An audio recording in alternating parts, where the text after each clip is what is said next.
C'est parti pour Enjeu Patrimoine où nous répondons chaque jour à une grande question liée à la gestion de votre patrimoine. Aujourd'hui, quel est l'intérêt d'un investissement en crowdfunding immobilier ?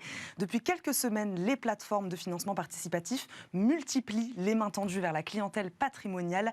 80 millions d'euros ont été collectés au premier semestre 2021 par les conseillers en gestion de patrimoine. Alors pourquoi investir dans le crowdfunding immobilier ?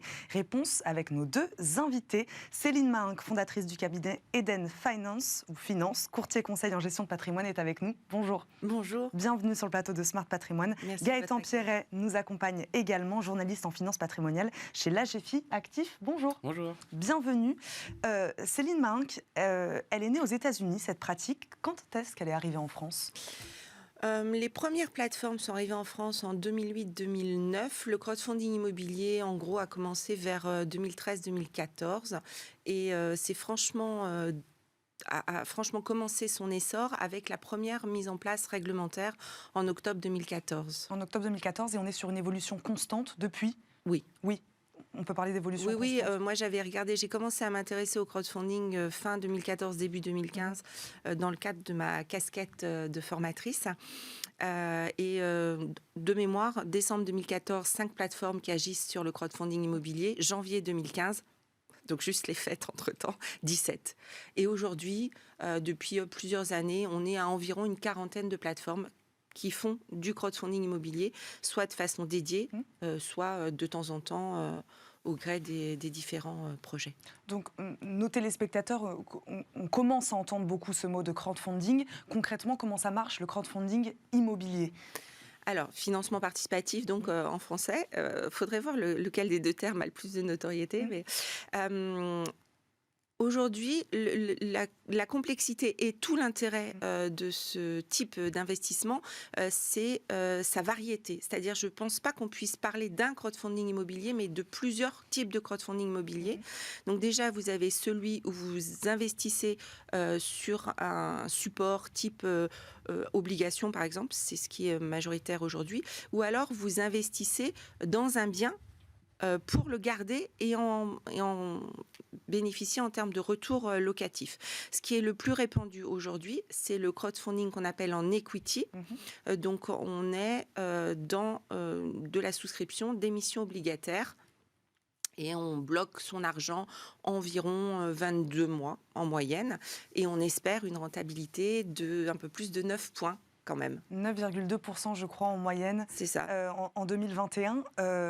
Gaëtan Pierret, à qui s'adresse ce placement immobilier ?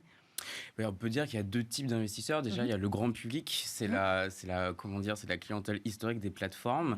Et là, de plus en plus, comme vous le disiez, elles sont en train de se tourner vers les CGP pour attirer une clientèle patrimoniale qui a un pouvoir d'épargne un peu plus important et qui va pouvoir investir des montants plus importants que les clients historiques. Mais à quel besoin du marché cette pratique a-t-elle répondu ? Essentiellement la diversification, on peut le dire. C'est une forme d'investissement qui est assez intéressante parce que ça réinvente un peu l'expérience d'investissement. On est sur du concret, du très concret même. On est sur de la pierre papier, mais en même temps... on a une concrétisation de notre investissement. C'est-à-dire que via une SCPI, par exemple, on met un ticket, on investit de l'argent. Notre argent va être investi sur différents actifs. Là, on a un programme immobilier, un projet immobilier. On va avoir beaucoup d'informations dessus. Donc, le rapport à l'investissement n'est pas exactement le même. Céline Mahinck, le crowdfunding immobilier peut être considéré aujourd'hui comme une classe d'actifs à part entière. C'est clair. Oui. J'ajouterais en termes de parties prenantes, enfin des gens qui ont intérêt à investir dans du crowdfunding. Des profils d'investisseurs. C'est ça, on voit très nettement aussi des institutionnels. Il y a de plus en plus d'institutionnels, donc j'entends par là des sociétés de gestion, des compagnies d'assurance qui confient de l'argent en début d'année à certaines plateformes. Et donc là, on voit que ces institutionnels font confiance aux plateformes qui se sont énormément professionnalisées au fil des années, qui leur font confiance dans leur analyse des porteurs de projets immobiliers, c'est-à-dire qu'elles délèguent en fait l'analyse de tel promoteur ou de tel marchand de biens à la plateforme et leur confient leur argent à l'investissement. Donc quand les institutionnels s'y mettent, c'est gage de confiance. Tout à fait. Tout à fait. Quel type de projets immobiliers peuvent être financés, Gaëtan Pierret ? Alors comme Céline le disait, il y a plusieurs types de projets immobiliers qui peuvent être financés, essentiellement de la VFA par exemple, donc de la construction dans le neuf, il y a aussi du marchand de biens ou de la gestion locative comme le disait Céline. Un investissement minimum est-il demandé, Céline Mahinck ? Vous le disiez, Gaëtan Pierret le disait, les sommes ne sont évidemment pas les mêmes quand on parle de particuliers ou quand on parle d'entreprises. Alors, un montant minimum ? L'intérêt pour un institutionnel, c'est de confier une enveloppe importante en début d'année. Donc ça, voilà, on va le mettre de côté. Ouais. Après, en ce qui concerne les particuliers, donc qu'ils le fassent en direct, qu'ils le fassent via un conseil en gestion de patrimoine ou via ce qu'on appelle un family office. Donc c'est quelqu'un qui va s'occuper d'un plus gros patrimoine, entre guillemets. Le ticket d'entrée minimum sur une plateforme, c'est 100 €. C'est pas le plus courant. Le plus courant, c'est 1000, 2000 ou 5000. On va dire 1000 ou 2000 €, c'est ce qui se pratique le plus couramment sur les plateformes de crowdfunding immobilier. Donc ça, ce sont les chiffres pour le grand public ? Pour tout le monde. Pour tout le monde ? Pour tout le monde. Mais dans la pratique, un instit ne va pas mettre 1000 €. Quoi. Oui. Voilà. Il est en proportion beaucoup plus importante, ce qui peut expliquer aussi que les collectes soient très vite... collecté, que l'argent, demandé soit très vite collecté, parce qu'on peut avoir sur certaines plateformes, par exemple, le concours d'institutionnels à 50%. Donc, quand aujourd'hui, en 2021, ce qui semble se profiler, c'est une levée moyenne à 1 million, voilà, on a déjà minimum 500 000 € par un institutionnel sur certaines plateformes pour un projet donné. Et il faut dire peut-être pour les épargnants que sur les autres secteurs que l'immobilier, le ticket d'entrée moyen est quand même plus faible que les 1000 €. Donc il y a d'autres secteurs qui sont peut-être plus accessibles que l'immobilier pour ceux qui veulent mettre des tickets plus petits. C'est intéressant de le préciser. Céline Mahinck nous disait de parler de gages de confiance. Toutes ces plateformes, ou en tout cas la majorité de ces plateformes aujourd'hui, sont fiables en effet ? Oui, j'ai envie de dire que oui. Alors, il y a aujourd'hui, au total, je crois, un peu plus de 205 plateformes. En immobilier, il y en a quelques-unes qui ont vraiment pignon sur rue, qui remportent le gros de la collecte. Aujourd'hui, on voit que le crowdfunding a réussi à convaincre quand même une grosse partie des investisseurs, des épargnants. C'est plutôt intéressant. C'est plutôt intéressant pour eux d'aller vers peut-être les très grosses plateformes qui arrivent à attirer le plus gros de la collecte. On rentrera peut-être dans le détail de ce qu'il faudrait pour en attirer peut-être encore plus, qu'il faudrait encore modifier. Gaëtan Pierret, pourquoi les besoins en fonds propres des promoteurs explosent-ils aussi en ce moment ? Les promoteurs, ils font face à plusieurs difficultés, ne serait-ce que d'avoir des autorisations pour pouvoir construire, donc c'est assez problématique pour eux. Recourir au financement participatif, ça leur permet plusieurs choses. Déjà, d'éviter d'aller trop taper dans leur trésorerie pour pouvoir se financer, d'avoir un financement complémentaire à un prêt bancaire, et donc éviter de trop s'endetter auprès de la banque, et puis tout simplement de pouvoir aller plus vite. En fait, passer par une plateforme de financement participatif, ça leur permet d'avoir des fonds plus rapidement que passer par une banque traditionnelle. Oui, ce qu'on peut noter, c'est que le crowdfunding va pouvoir financer également des choses que la banque ne sait pas faire. Par exemple, du refinancement de fonds propres, c'est-à-dire les fonds propres que le promoteur avait bloqués en tout début de projet, quand il a fait son acquisition de terrain, qu'il a purgé le recours des tiers, qu'il a fait sa pré-commercialisation, donc 50% des lots prévendus sur plan, ce qu'on appelle en VFA. Là, il va voir sa banque pour avoir son prêt immobilier. Et à ce moment-là, il va faire appel également à du crowdfunding pour financer à peu près 80% des 20% de fonds propres qui sont demandés par la banque.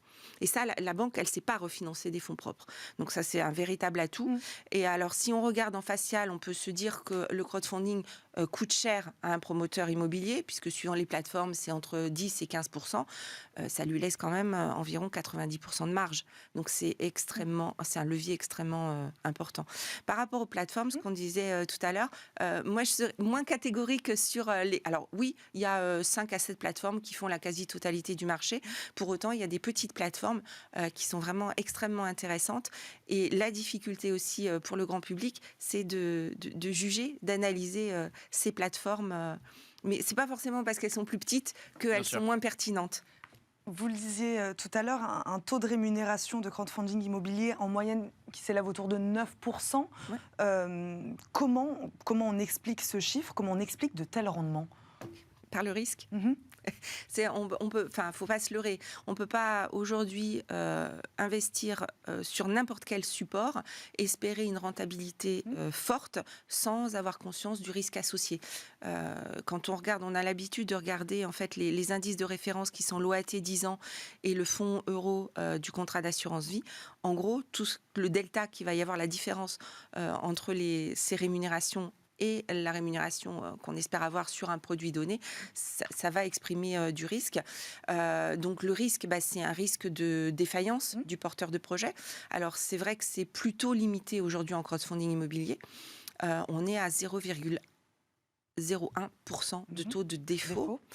Donc c'est vraiment minime. Voilà. On va regarder un peu plus précisément cette année, voire l'année prochaine, on va avoir peut-être un peu plus de taux de retard. Alors, un taux de retard entre 0 et 6 mois, moi, ça m'inquiète absolument pas, parce que c'est normal en immobilier. Il y a les aléas climatiques. Là, aujourd'hui, il y a des problématiques de livraison des matières premières, etc.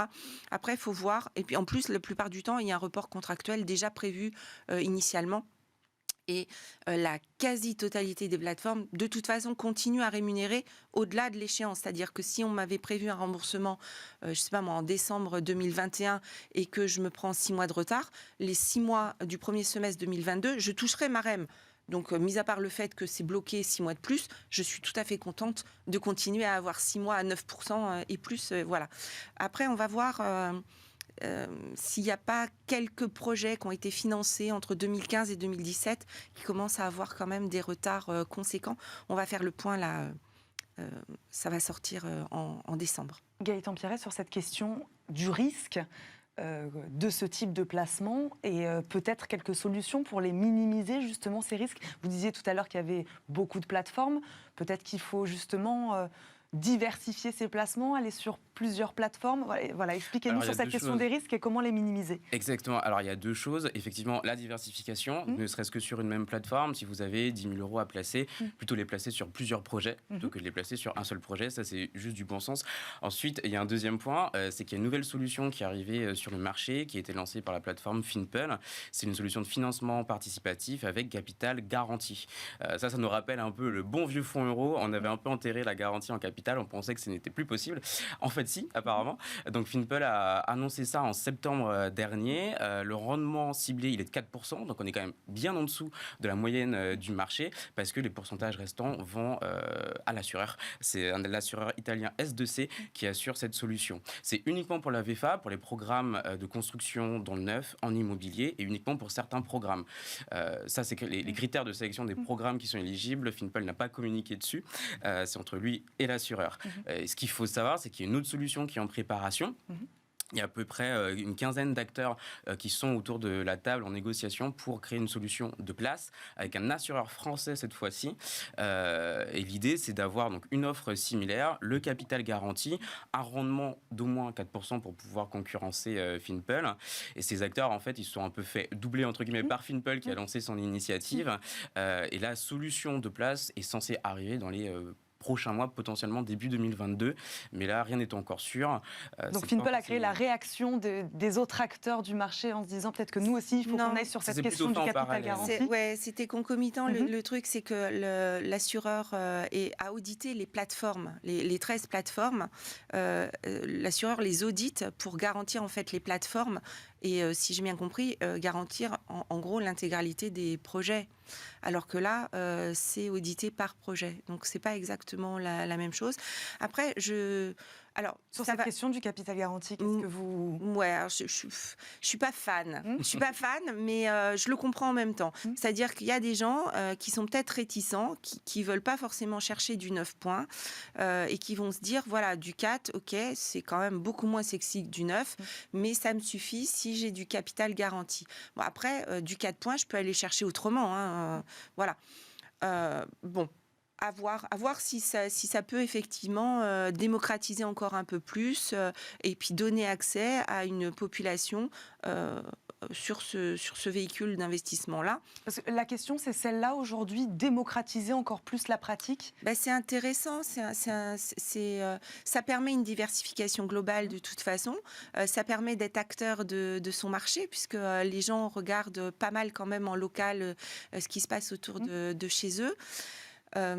C'est intéressant. Et alors, quand on dit mutualiser les risques, c'est si j'ai 10 000 €, alors déjà à 9 points, en gros, avec une aversion au risque moyenne, c'est 10% de son effort d'épargne annuel qu'on place sur du crowdfunding immobilier. Et puis, je dirais, au-delà de diversifier en projet, c'est aussi en plateforme. On ne le fait pas sur les mêmes plateformes. Gaëtan Pierret, en quelques secondes, vraiment, il nous reste quelques secondes. Il y a plusieurs plateformes qui sont encore dans les discussions, qui sont assez réticentes, effectivement, à cette offre, alors qu'elles sont dans les discussions. Elles disent quoi? Elles disent qu'en fait, cette offre, elle est un peu contre nature, si je peux me permettre, à l'ADN du crowdfunding, qui est une acceptation du risque pour un rendement très fort. Donc, on voit que la réticence, en fait, elle est de deux côtés, à la fois du côté des plateformes, mais aussi du côté des CGP. Pour autant, ça peut leur permettre d'attirer une clientèle plus patrimoniale et bon père de famille qui va être différente, ça c'est sûr, des investisseurs historiques dans le crowdfunding, mais ça sera un nouveau type de clientèle. Merci beaucoup à tous les deux, c'est déjà la fin de cette émission. Merci beaucoup d'avoir répondu à nos questions, d'avoir fait de la pédagogie sur ce sujet. Merci à vous de nous avoir suivis, on se retrouve très vite sur Bismart. Je vous souhaite une très bonne journée.